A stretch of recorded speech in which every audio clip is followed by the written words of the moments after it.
Hoje nós vamos falar sobre a traição que vem de dentro de casa. Não é a traição de um parceiro amoroso, que já é dolorosa. É a traição dos próprios guardiões, das pessoas que juraram proteger você e seu futuro. Imagina a seguinte cena. Você é um adolescente. Sua avó querida falece. Ela, percebendo as dinâmicas tóxicas da sua família, toma uma precaução.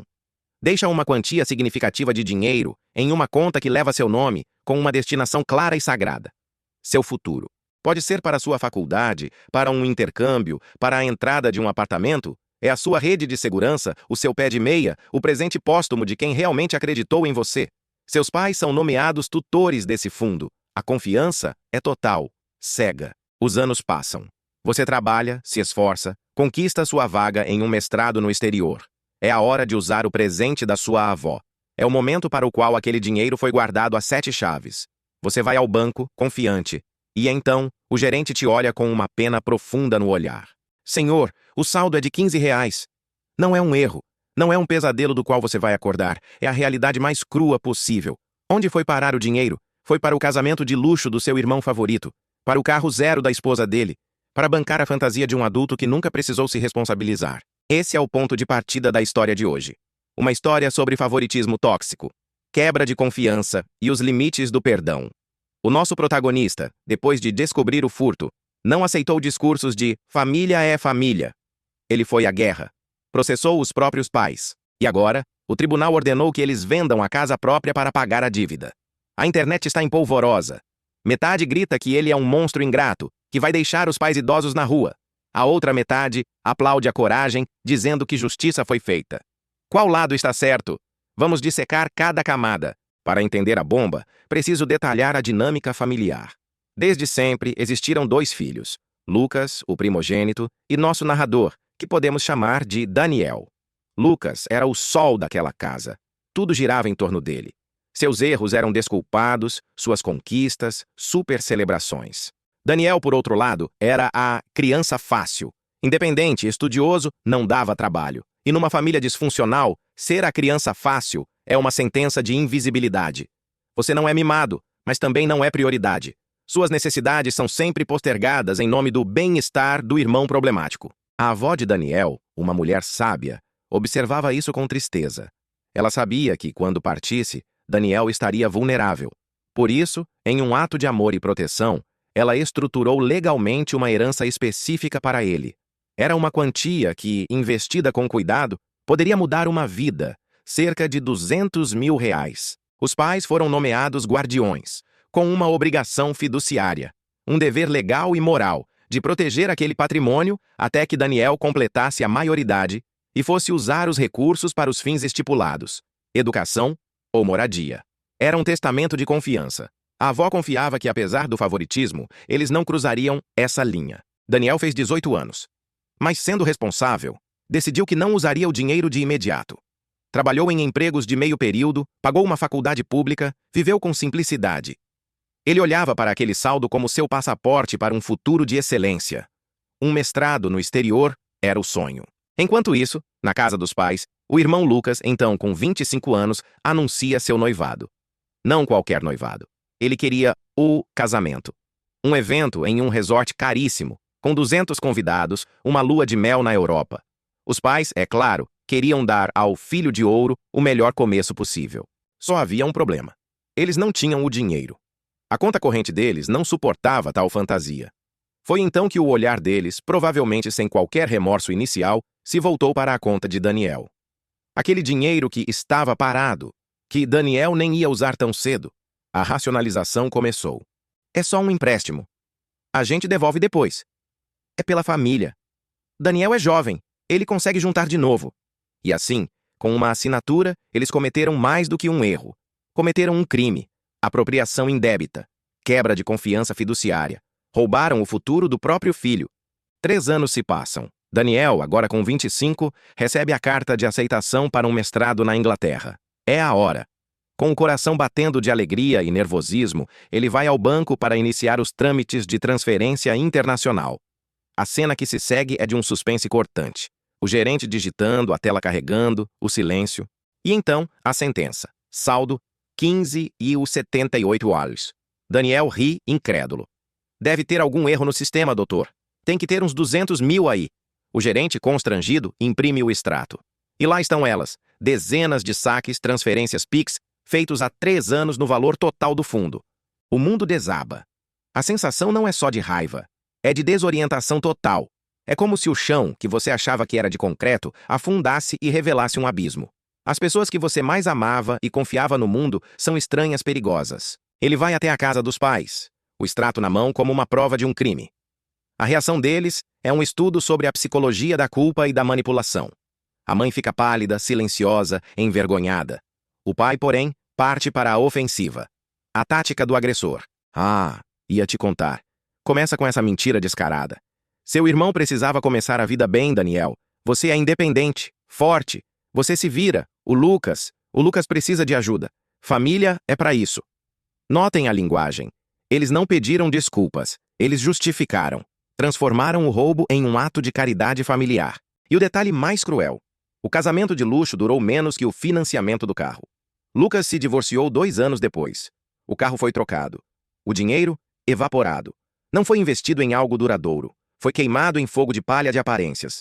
Daniel, num estado de calma fria e perigosa, dá um ultimato. 30 dias para repor o dinheiro, com correção monetária e juros. Os pais riem. De onde você acha que vamos tirar 300 mil reais, filho? É quando Daniel percebe. Não há arrependimento. Só há o cálculo de que ele vai engolir o prejuízo. Aqui chegamos à encruzilhada moral que divide a opinião pública. A estrada da esquerda diz: engula o sapo, perdoe. Eles são seus pais. Dinheiro não é tudo. Você vai destruir a família. É o caminho da paz aparente, mas da injustiça eterna. A estrada da direita diz: eles não são pais, são criminosos. Eles não te respeitam como filho, te veem como um recurso. Se você não agir, estará ensinando que podem fazer isso de novo. Às vezes, fazer justiça é um ato de amor próprio doloroso. Daniel escolheu a segunda estrada. Ele contratou um advogado. O processo não foi movido por vingança, como a família alega. Foi movido por restituição. Os termos são importantes: apropriação indébita, abuso de confiança, dano moral catastrófico. Não é uma briga de família. É um caso criminal e cível. O advogado de Daniel entrou com um pedido de arresto dos bens dos pais. Um bloqueio preventivo para garantir que, se ganharem a causa, haverá de onde tirar o dinheiro. A casa onde eles moram, um bem de alto valor, entrou na lista. Quando o oficial de justiça bateu a porta, o pânico se instalou. Agora, a família que roubou Daniel usa todas as armas emocionais. A mãe liga aos prantos. Você vai nos colocar na rua? Seu avô suou para comprar essa casa. Ironicamente, ela não vê que o suor da avó dele foi roubado para uma festa. As lágrimas são seletivas. O irmão Lucas, o beneficiário do roubo, vai à casa de Daniel agredi-lo. Ganancioso, mesquinho, você só pensa em dinheiro. A projeção é fascinante. Quem gastou centenas de milhares em festa e carro zero acusa o outro de ser materialista. A pressão social vem com os tios e primos. Deixa pra lá, Daniel. Dinheiro some, família fica. Mas que família? A família que só se lembra de você quando precisa de um sacrifício? A família que te vê não como um membro, mas como um patrocinador não voluntário? Daniel se manteve firme. Sua resposta para os apelos foi: a justiça vai decidir. E a justiça decidiu. O juiz entendeu o caso. Viu a documentação da avó, os extratos bancários, a quebra fiduciária. A sentença foi favorável a Daniel. Para pagar a dívida, os bens dos pais terão que ser penhorados e leiloados. A casa está em risco real. E aqui vem a pergunta que vale os 15 minutos de vídeo. Daniel é o vilão? Ele está, tecnicamente, deixando seus pais sem teto. É um peso enorme para carregar. Mas vamos refrasear a pergunta. Daniel causou que seus pais ficassem sem teto? A resposta é: não. A causa foi a ação deles. Eles roubaram. Eles quebraram a lei. Eles apostaram que o amor do filho seria maior que o seu direito à justiça. Eles tentaram impor um preço à dignidade dele. Aceite ser roubado para provar que nos ama. O que Daniel fez foi recusar esse preço. Ele disse: meu amor por vocês não inclui a minha autoanulação.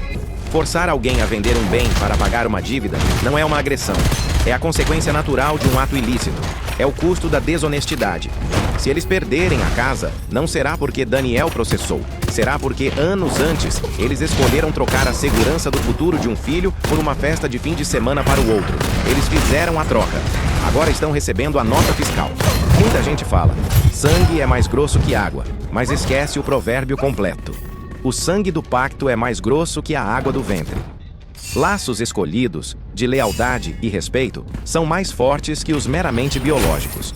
A avó de Daniel fez um pacto com ele. Os pais quebraram. E o futuro? Daniel, com o dinheiro restituído, poderá fazer seu mestrado.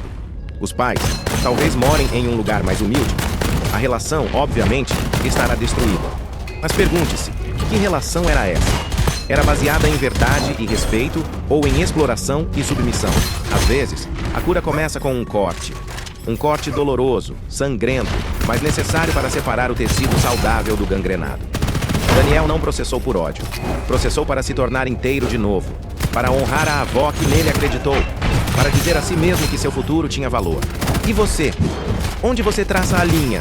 Até onde vai o dever de um filho de honrar pai e mãe quando esses pais desonraram o papel mais básico de proteção? É melhor ser um bom filho que aceita ser espoliado ou um filho difícil que exige que o tratem com humanidade básica? Deixa nos comentários. Time Daniel, por acreditar que justiça é um direito, não uma vingança? Ou Time Paz, por acreditar que o perdão incondicional é sempre a virtude maior? Não há resposta fácil, mas a discussão é fundamental. Se esse conteúdo profundo sobre conflitos familiares e limites te fez refletir, se você acredita que histórias reais são os melhores estudos da alma humana, deixe seu like. Isso é o maior combustível para trazer mais narrativas complexas como essa. E se você ainda não é inscrito, vem fazer parte dessa comunidade reflexiva. Ativa o sininho para não perder as análises dos próximos dramas humanos, que, como esse, vão muito além do simples "ele é o babaca". Lembre-se, estabelecer limites não é falta de amor. É o pré-requisito para que qualquer amor seja saudável e verdadeiro. Agradeço a sua atenção até aqui. A sua opinião, seja qual for, é valiosa. Expresse-a com respeito nos comentários. Um forte abraço. Desejo a você coragem para honrar seus próprios pactos e sabedoria para discernir quem merece a água do seu ventre e quem merece o sangue do seu respeito. Até a próxima história.